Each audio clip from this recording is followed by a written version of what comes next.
Anda kembali di Apa Kabar Indonesia Siang, pemirsa. Sebelum kita lanjutkan dialog, saya akan mengajak Anda untuk melihat kasus penerbangan naas ATR 42500 yang menabrak Gunung Bulu Saraung ini, pemirsa, yang mengingatkan kita pada insiden penerbangan demo Sukhoi Superjet 100 yang menabrak Gunung Salak pada 9 Mei 2012.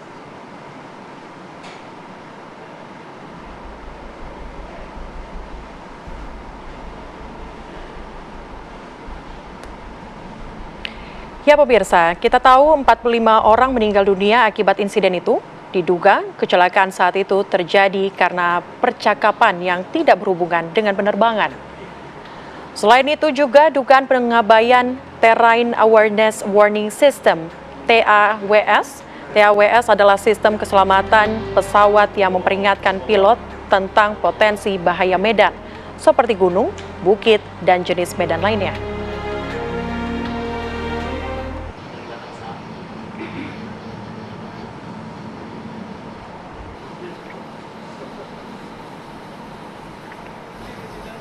Ya pemirsa, kita lanjutkan dialog kita bersama dengan Kapten Hanafi. Kapten, kalau tadi tempat Kapten sampaikan bahwa ini tidak bisa ya, bahwa terbang lebih rendah, tapi tidak boleh lebih rendah dari aturan maksimal, begitu. Tapi kalau Kapten bisa menganalisa apa yang kemudian terjadi ini, apakah memang ada faktor seperti yang terjadi pada Sukhoi?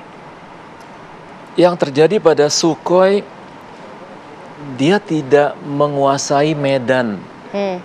Medan di Bogor itu banyak gunung dan dia tidak, atau pilotnya tidak menguasai lingkungan medannya, bahwa di depan itu ada gunung, tingginya berapa, seharusnya dia tahu seperti itu.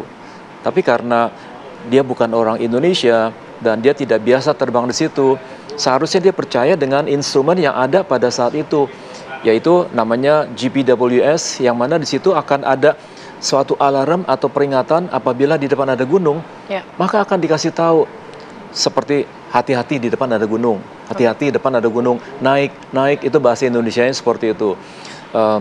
Terrain ahead, pull up, terrain ahead, pull up, terrain ahead, pull up, sampai 3 kali warning tersebut itu diabaikan. Oke, itu yang terjadi pada Sukhoi. Iya. Tapi kalau kita melihat di ATR 42500, apakah juga memiliki sistem yang sama, sistem untuk mungkin memperingatkan jika ada gunung dan sebagainya, sama? Seharusnya ada. Seharusnya ada. Kalau memang ada barang itu, maka akan ada alarm atau warning, peringatan seperti itu, terrain ahead, pull up, harusnya ada. Dan saya nggak tahu persis pesawat itu apakah ada barangnya atau berfungsi atau tidak. Kalau ada, pasti berfungsi. Oke, pasti berfungsi karena kita nggak mungkin pakai mata telanjang untuk melihat kondisi di mana ada kabut tebal begitu ya. Karena harus posisinya hujan, kabut tebal, jadi kita nggak bisa melihat dengan mata telanjang. Oke, harus menggunakan navigasi tadi, menggunakan alat seperti yang tadi disampaikan oleh Kapten. Tapi Kapten, kalau kita melihat tadi sempat pertanyaan saya menggantung kepada Anda, saat ini kan investigasi yang dilakukan mencari black box. Untuk melihat bagaimana rekaman perjalanan dari ATR 42500. Tapi adakah opsi lain, rekaman lain yang bisa kita analisa untuk mengetahui penyebab dari kecelakaan tersebut? Ada, kabarnya saya dengar sudah ditemukan, yaitu CVR dan FDR. Seperti apa CVR? CVR itu adalah Cockpit Voice Recorder, yang mana dia suatu alat untuk merekam percakapan antar pilot dengan ATC, pilot pesawat dengan pesawat lain, itu akan terdengar semuanya. Pilot lain sedang ngobrol, sedang kontak, itu bisa terdetek, bisa terdengar, dan bisa terekam. Itu namanya CVR. Satu lagi adalah FDR. FDR itu adalah Flight Data Recorder. Yang mana Flight Data Recorder itu 30 menit terakhir sebelum terjadi kecelakaan, itu merekam semua data-data. Data ketinggian, kecepatan, arah, itu terdetek semuanya. Dan itu akan membantu pihak KNKT untuk memeriksa semuanya, kejadian ini kenapa, di mana, bagaimana, itu semua terdetek. Dan itu akan dibaca nantinya. Semua akan terdetek dan akan terbaca bahkan 30 menit sebelum penerbangan berlangsung. Berakhir.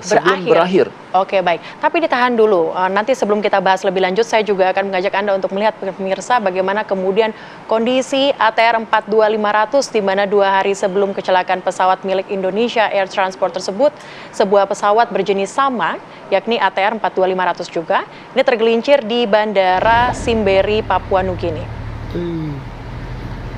Pesawat ini adalah milik Havfield Aviation. Pesawat tergelincir dengan 11 penumpang dan 3 kru.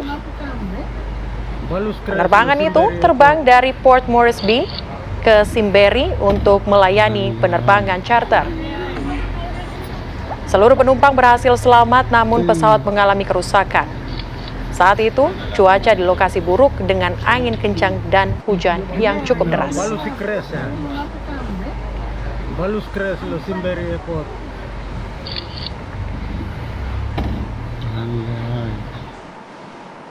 Oke, ini 2 hari yang sebelumnya ini, Kapten. Kalau kita lihat ATR 42500 juga, jenis yang sama. Tergelincir. Apakah memang ATR 42500 ini rawan sekali kemudian, ataupun tidak dianjurkan untuk dilakukan penerbangan dengan cuaca yang buruk, cuaca yang dengan kondisi intensitas hujan yang tinggi, atau seperti apa Kapten melihatnya?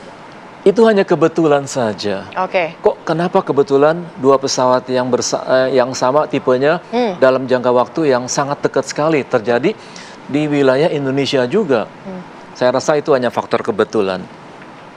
Itu bisa saja terjadi dengan pesawat apa saja, tapi dengan kondisi cuaca tentunya yang mendukung. Dalam arti kata, cuaca yang mendukung ini cuacanya jelek. Kalau cuaca bagus, tentunya nggak akan terjadi seperti itu.